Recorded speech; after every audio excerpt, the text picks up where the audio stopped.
ভারত শাসিত কাশ্মীরের উধমপুর ও পাঞ্জাবের পাঠানকোটের ৩টি সামরিক স্থাপনায় ক্ষেপণাস্ত্র আর ড্রোন হামলা হয়েছে।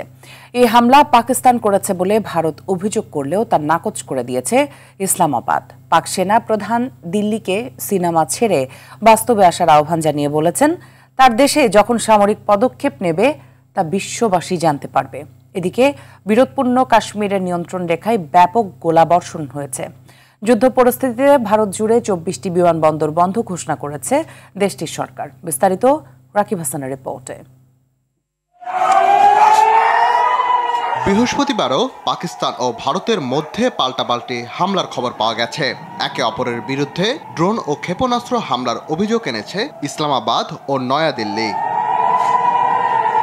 ভারতের পক্ষ থেকে বলা হয়, কাশ্মীরের উধমপুর এবং পাঞ্জাবের পাঠানকোটের ৩টি সামরিক স্থাপনায় পাকিস্তান ক্ষেপণাস্ত্র আর ড্রোন হামলা চালিয়েছে। এই হামলার পরপরই সীমান্তবর্তী আরএসপুরা, আর্নিয়া, সাম্বা ও হিরাননগরের মতো এলাকায় গোলা বর্ষণ চালিয়েছে পাকিস্তান।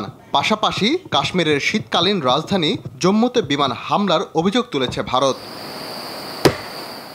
ভারত শাসিত কাশ্মীরের বিভিন্ন এলাকা থেকে বৃহস্পতিবার রাতে তীব্র বিস্ফোরণের খবর আসার পর ভারতে কোনো হামলা চালানোর কথা উড়িয়ে দিয়েছেন পাকিস্তানের প্রতিরক্ষা মন্ত্রী খাজা আসিফ। তিনি জানান, পাকিস্তান যদি আক্রমণ করার সিদ্ধান্ত নেয় তাহলে সারা পৃথিবী সেটা জানবে, আর পাকিস্তান সত্যি কোনো হামলা চালালে তারা সেটা অস্বীকার করবে না বলেও দাবি তার। এদিকে রাজস্থানের জেসেলমার এলাকায় 2টি যুদ্ধবিমান ধ্বংস ও পাকিস্তানের এক পাইলটকে আটকের দাবি করেছে ভারতের বিভিন্ন সংবাদ মাধ্যম। তবে নিজেদের পাইলট আটকের দাবি প্রত্যাখ্যান করেছে পাকিস্তান।